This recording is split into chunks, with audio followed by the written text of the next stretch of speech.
How many times have you told yourself you're going to be more disciplined? See, here's the thing. It's not because you're lazy. It's not because you don't want it bad enough. And it's most definitely not because you need a new morning routine or a new productivity app. The real reason discipline never sticks for most people is because they try to change the habits that they do without changing what they believe about themselves. About 4 years ago, I was doing all the things. I was watching self-improvement videos, writing down my goals, telling myself the next day was going to be different. And then I would wake up the next morning and absolutely nothing had changed. I would wake up, roll over, start scrolling on my phone, finding some random bullshit to do that wasn't aligning with who I wanted to be. And I couldn't understand why I kept doing this. I genuinely wanted to change. I hated who I was. I hated where I was in life. And I just wanted to be somebody who stopped quitting on themselves. I quit basketball. I quit YouTube a couple times. Like, I just wanted to be that version of myself that could just stick to something and see it through. And one day I was just sitting in my room. It was this past summer. I had just got out of a relationship and I'm sitting there and I'm thinking to myself, why do I keep reverting back to my old habits? Why am I not able to stick to the things that I want to do? Why do I go on a diet for 2 weeks and then come back and then just start eating Cane's, McDonald's, fucking Dave's Hot Chicken? That shit's so good. I had all the motivation. I had the desire, but deep down, I still saw myself as the kid who got made fun of, the shy kid that was too scared to speak up, the kid that was just mute in preschool. I still felt and identified with that version of myself. The problem was I was trying to build discipline on top of a broken identity. Trying to build discipline on a broken identity is like trying to build a house on sand. It doesn't matter how nice a house is. It doesn't matter how well built the house is. Eventually, it's gonna falter. So what actually is an identity problem? Every single action you take in a day, every single decision you're not to make, it all comes down to one question that is always running in the back of your head. What would someone like me do? That's it. That's the whole thing.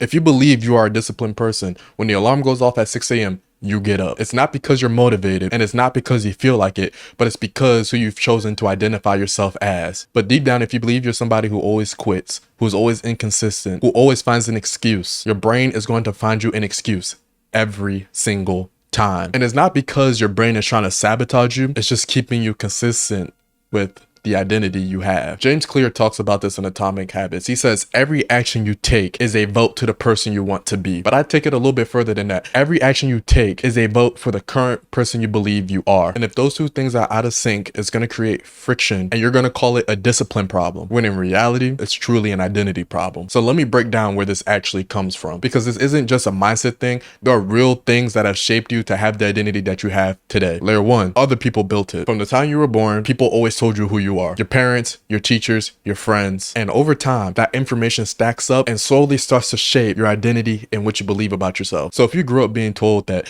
you were smart, but not really that athletic, you probably never push yourself physically because that's just not who you are. If your parents always told you you could never finish anything that you started, guess what you became? Somebody who couldn't finish what they started. And it's not because it's true, it's because you believe it's true. Your identity was built for you by default. Layer number two, your past actions confirm it. Here's the brutal truth. Every time you quit on yourself, every time you set a goal and don't stick to it, that's a vote that says, see, I knew I couldn't do it. So now you're not only fighting against what other people told you, you're fighting against what you told yourself through years and years of your actions. That's why just deciding to change doesn't work, because all the evidence that's up here in your head tells you otherwise. Layer number three, you're trying to fix the symptoms. Discipline, habits, routines, these are all symptoms. They're just a downstream of your identity. You can't just put better behavior on top of a broken belief about yourself and expect it to stick. It's almost like putting fresh paint on a rotting wall. It looks good for a second, but then eventually it just starts to peel and it looks like shit. So how do you actually fix it? Number one, you need to get honest about what you believe about yourself right now. I'm not talking about what you want to believe or what sounds good. Be honest with yourself. Write down, what do you actually believe about yourself? Then answer this next question honestly. When you imagine yourself a year from now, where do you see yourself? Not what you want to see, but what do you expect to see? And if your answer is probably the same as now, there you go. That's your identity talking. That's exactly where you are right now. To be honest with you, most guys can't even answer that question honestly. They either give you some fantasy or they just completely blank because they don't want to face the reality of who they really are and how they really truly view themselves. Step number two, start collecting new evidence of your new identity. This is the part that nobody talks about. You don't build a new identity by just thinking about it. You build your new identity by acting like it. Even if it's in little small ways, whether it's making your bed in the morning or drinking the amount of water you said you were going to drink. Let your brain start seeing the proof of your new identity. Say you want to be somebody who works out consistently. You don't just start going to the gym 6 days a week. You start by maybe putting on your shoes and going for a 10-minute walk. You start by making sure your next meal is healthy and nutritious. And then you look at yourself after and you say, I'm someone who showed up today. That's a vote. That's a piece of evidence that gets stored away. And then you do it again tomorrow. And then you do it enough times and your brain has no choice but to update what it believes about yourself. The goal isn't the workout.